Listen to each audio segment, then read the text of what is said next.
Hello guys, good morning. This is Kiran और स्वागत है आप सभी का मेरे यूट्यूब चैनल सरकारी नौकरी अपडेट पर, जहां मिलती है आपको सारी भर्तियों से रिलेटेड अपडेट। और अगर आप मेरे चैनल में पहली बार विजिट कर रहे हैं तो चैनल को सब्सक्राइब कर लीजिए, बेल आइकन को प्रेस कर लीजिए ताकि मेरी वीडियो की सारी नोटिफिकेशन आप लोगों तक पहुँच सके। और आज अपन बात करने वाले हैं रीट वाले स्टूडेंट्स के लिए। अपन ने जो सीरीज चलाई हुई है जिसमें अपन साइकोलॉजी का रिवीजन कर रहे हैं और अपन बहुत ही लिमिटेड यानी कि जो एग्ज़ाम में आने लायक है वही चीज़ें अपन पढ़ रहे हैं।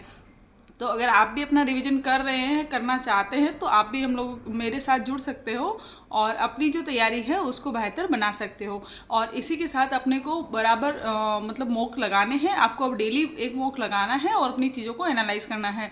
और जहाँ जो भी आपका पोर्शन वीक रह रहा है उस पर आपको वापस पढ़कर और मतलब उसको सही करना है। ठीक है, तो अब आप लोगों का टाइम वेस्ट नहीं करते हैं और आज अपन पढ़ने वाले हैं बुद्धि। ठीक है, तो अब अपन कंटिन्यू करते हैं।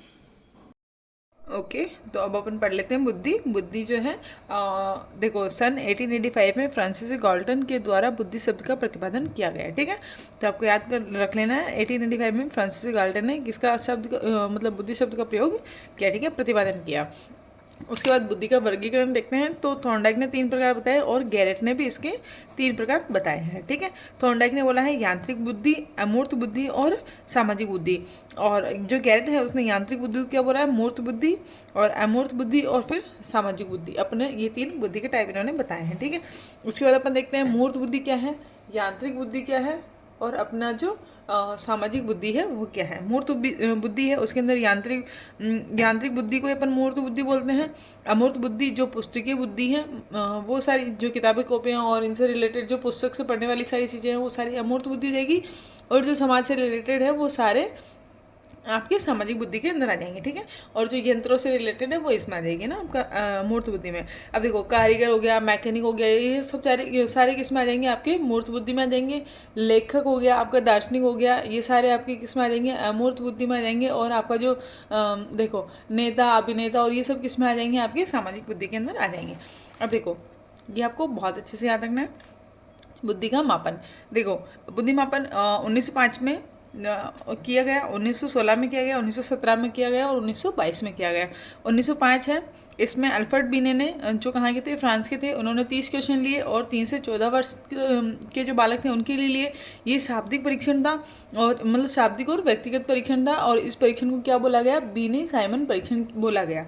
देखो क्वेश्चन कैसे आता है, बीने साइमन परीक्षण किसने दिया, अल्फ्रेड बीने ने। बीने साइमन परीक्षण के अंदर कितने से कितने एज वाले बच्चों के लिए था, वो आ सकता है। बीने साइमन परीक्षण में कितने प्रश्न थे, वो आ सकता है। देखो अब इसके अंदर और एक ये आ सकता है कि इसमें संशोधन कब कब हुआ। तो अब देखो 1905 में ये दे दिया परीक्षण, उसके बाद इसमें जो संशोधन हुआ, संशोधन कौन कौन से साल में हुआ, 1908 में और 1911 में। और उसके बाद अंत में प्रश्नों की संख्या कितनी थी 59। उसके बाद 1916 के अंदर प्रोफेसर टर्मन जो थे, इन्होंने कहाँ के, स्टैनफोर्ड विश्वविद्यालय में जो अमेरिका के थे, इन्होंने 90 क्वेश्चन यानी कि 90 प्रश्न लिए। और ये शाब्दिक और व्यक्तिगत परीक्षण था। और इस परीक्षण को इन्होंने क्या बोला, स्टैनफोर्ड बीने परीक्षण। आपको स्टैनफोर्ड से याद रह जाएगा या फिर इसको बोल सकते हैं टर्मन बुद्धि परीक्षण, प्रोफेसर टर्मन से याद रह जाएगा। आपको ये याद रखना है बस, है ना। उसके बाद चलते हैं अपन 1917 में अमेरिका में हुआ। और आपका जो ऑक्टियस, इसकी जो सेना थी उस टाइम जब युद्ध स्टार्ट हुआ था तो बहुत सारे तो सैनिक जो ऑलरेडी ट्रेंड थे उनको, और बहुत सारे जो वहाँ के लोकल पब्लिक थी जिनको ट्रेंड किया। तो यहाँ पर सैनिक अल्फा परीक्षण और सैनिक बीटा परीक्षण, 2 तरीके के परीक्षण हुए। अल्फा में जो ऑलरेडी सैनिक थे वो, और बीटा के अंदर जो नॉर्मल पब्लिक को उन्होंने ट्रेंड किया उस हिसाब से, क्योंकि लैंग्वेज बैरियर था इसलिए। तो सेना अल्फा परीक्षण शाब्दिक था और सेना जो बीटा परीक्षण था वो अशाब्दिक था। उसके बाद चलते हैं अपन 1922 में। तो 1922 में भारत के जो एफजी कॉलेज हैं जो अभी लाहौर में, 1922 में जब अपना पार्टीशन नहीं हुआ था उससे पहले। उसके बाद CH राइस ने 35 प्रश्न लिए, 3 से 15 साल के बच्चों के बीच में शाब्दिक और व्यक्तिगत परीक्षण था। और इसको हिंदुस्तानी बीने परफॉर्मेंस पॉइंट स्केल नाम से इसको जाना गया। इसके बाद देखते हैं 1952 में जो अपन ने अभी पढ़ा हिंदुस्तान बीने परफॉर्मेंस पॉइंट स्केल का जो परीक्षण था, उसको जो है भारतीय अनुवादन किसने किया, डॉक्टर उमा चौधरी ने। ठीक है, ये आपको याद रखना है। उसके बाद है बुद्धि के सिद्धांत याद रखने हैं आपको। कौन कौन से? एक कारक सिद्धांत है, द्विकारक है, सामान्य कारक है, विशिष्ट कारक है, त्रिकारक है, समूह कारक है और ऐसे ही कुछ और आगे है, मैं आपको सारे बता देती हूँ। एक कारक सिद्धांत है, जनक कौन है? अल्फ्रेड बिने हैं। कब दिया? 1905 में, यानी 1905 में। उपनाम क्या है? एक तो सिद्धांत हो गया या एक खंड सिद्धांत हो गया, ये आपको याद रखना है। आपको बस नाम याद रखना है, किसने दिया है और क्या उसमें बोला है वो याद रखना है। द्विकारक सिद्धांत है, किसने दिया है? आपका चार्ल्स स्पीयरमैन ने, ठीक है। और इन्होंने क्या बोला? इन्होंने दो कारक बताए बुद्धि के। कौन कौन से? एक तो सामान्य कारक और एक विशिष्ट कारक। सामान्य कारक क्या है? इन्होंने इसको जी से डिनोट किया, यानी जनरल से। ये बोलते हैं कि सामान्य कारक जो है वो जन्मजात है, ये एक या दो होते हैं। उसके बाद है विशिष्ट कारक, इन्होंने स्पेशल यानी एस से डिनोट किया। इन्होंने ये बोला कि ये अर्जित है, ये दो या दो से अधिक हो सकते हैं, ठीक है। इसके बाद इन्होंने बोला त्रिकारक सिद्धांत। त्रिकारक सिद्धांत में इन्होंने क्या बोला? स्पीयर में, ये भी किसने दिया था? स्पीयरमैन ने दिया था। और इन दोनों को इन्होंने एक अपना समूह कारक के अंदर इन्होंने डिनोट किया था, ठीक है। उसके बाद है समूह कारक सिद्धांत, और इसके जनक कौन थे? थ्रस्टन थे। इन्होंने क्या किया? जो स्पीयरमैन है इसके सिद्धांत को इन्होंने अध्ययन किया, और इन्होंने जो सामान्य कारक जो इन्होंने बताया उसका तो इन्होंने समर्थन किया, और उसके अलावा जो विशिष्ट कारक था इसका इन्होंने विरोध किया। उसके बाद देखते हैं, इन्होंने 7 सामान्य योग्यताएं बताई, ठीक है। समूह कारक के अंदर सामान्य से याद रख लेना। समूह कारक में 7 सामान्य योग्यताएं हैं। कौन कौन सी हैं? अंक, शब्द, शब्द प्रवाह, तर्क, स्मरण, स्थानगत और प्रत्यक्ष गति योग्यता। स्थानगत यानी कल्पना शक्ति हो जाएगा, और प्रत्यक्ष गति के अंदर आपका हो जाएगा प्रश्नों का तुरंत उत्तर देने की क्षमता। आपको ये याद रखना है। आपको इनमें से पूछ लेते हैं कौन सा है और कौन सा नहीं है, ठीक है। इसके बाद देखते हैं अपन बहुकारक सिद्धांत। इसके जनक कौन है? आपके थॉर्नडाइक हैं, और ये जो है इन्होंने भी स्पीयरमैन के जो सिद्धांत है उन्हीं का अध्ययन किया। और इन्होंने देखो, पहले अपन ने पढ़ा था समूह कारक, तो समूह कारक में क्या था? सामान्य का तो समर्थन किया था और विशिष्ट का विरोध किया था। यहाँ पर उल्टा है, यहाँ पर सामान्य कारक का तो विरोध कर रहे हैं और विशिष्ट कारक का ये समर्थन कर रहे हैं। अब देखो, सामान्य, उन्होंने सामान्य का किया था तो उन्होंने सामान्य योग्यताएं बताई। अब ये विशिष्ट का कर रहे हैं तो ये 6 विशिष्ट योग्यताएं बता देंगे। उन्होंने 7 बताई, यहाँ पर ये 6 बता रहे हैं। देखो, अंक है, शब्द है, वहाँ शब्द प्रवाह था तो उसको हटा दिया, तर्क हो गया, स्मरण हो गया, और ये 2 चेंज है, भाषा योग्यता और दिशा योग्यता। भाषा योग्यता मतलब विचार अभिव्यक्ति की क्षमता है ना, और दिशा यानी सदिश सदिश का ज्ञान।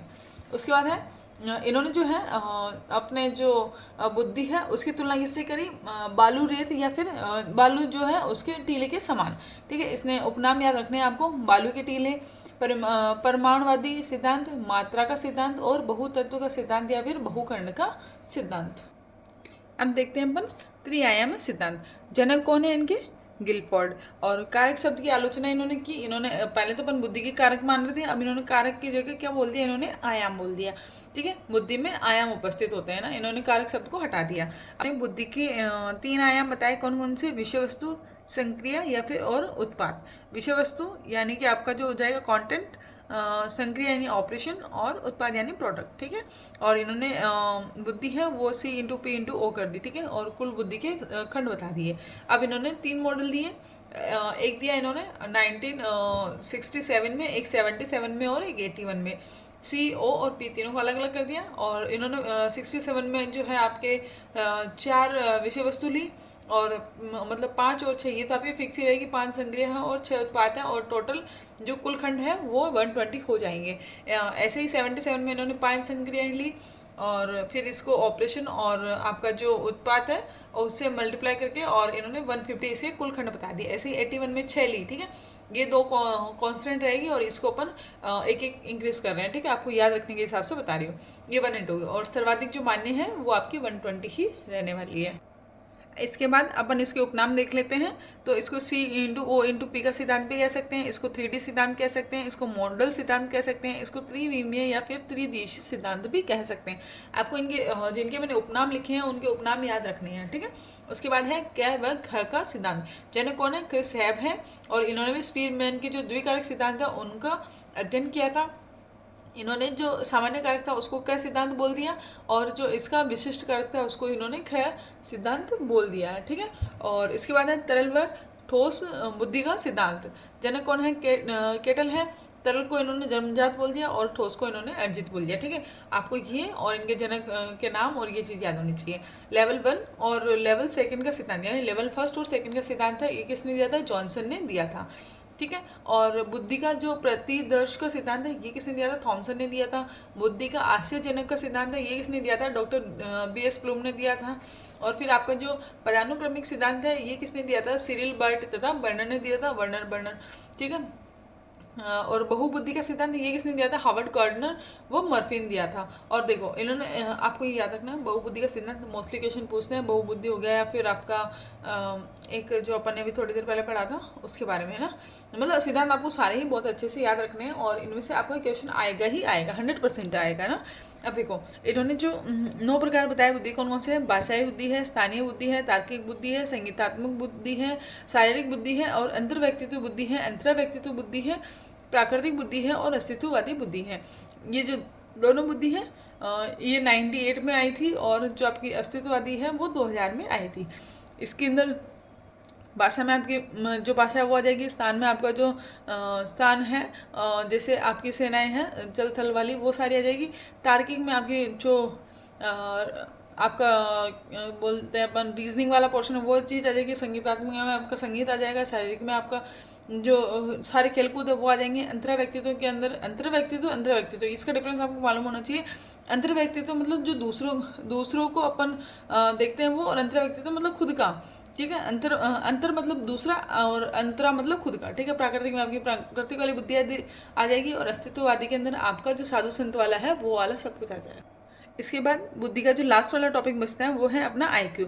IQ मतलब बुद्धि लब्धि, है ना। और बुद्धि को मापने के लिए कुछ तो मतलब जैसे अपन को विद्युत धारा को मापना है तो एम्पियर की जरूरत, मतलब सब चीज़ों को मापने के लिए किसी न किसी यंत्र की या फिर किसी न किसी चीज़ की जरूरत पड़ती है। वैसे ही बुद्धि को मापने के लिए किस चीज़ की जरूरत पड़ती है अपने को? IQ की, यानी बुद्धि लब्धि की।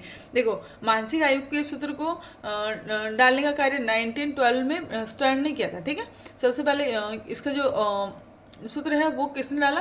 स्टर्न ने। कब? 1912 में। क्वेश्चन आता है आपको कंफ्यूज करने के लिए आता है कि 1912 में या 1916 में किसने दिया था, आपको ये याद रखना है। और अगर स्टर्न ने दिया तो क्या सूत्र दिया था, और अगर टर्मन ने दिया है तो क्या सूत्र दिया था। ठीक है, अब जो विलियम स्टर्न थे इन्होंने IQ को क्या बोला कि MA/CA, यानी कि मेंटल एज अपॉन आपका जो क्रॉनिकल एज है वो, यानी कि मानसिक आयु अपॉन वास्तविक आयु। पर ये जो है इसको गलत ठहरा दिया गया और इस सूत्र को वैलिड नहीं माना। उसके बाद सन 1916 में प्रोफेसर टर्मन ने सूत्र दिया IQ बराबर MA/CA × 100। इसको मानते हैं और इसमें से आपके क्वेश्चन आते हैं। अब क्वेश्चन कैसे आते हैं वो देख लो कि जैसे एक कोई आदमी है उसका आपको MA तो दे दिया आपका 10 और आपका जो CA है वो दे दिया आपको 11, तो आपको बोल देंगे कि इसकी जो एज है, मानसिक एज है वो नहीं, मतलब इसका जो IQ है वो निकालो। तो अपन इस वाले फॉर्मूले में रख देंगे 10/11 × 100। तो जो आपका ऑप्शन आंसर आएगा,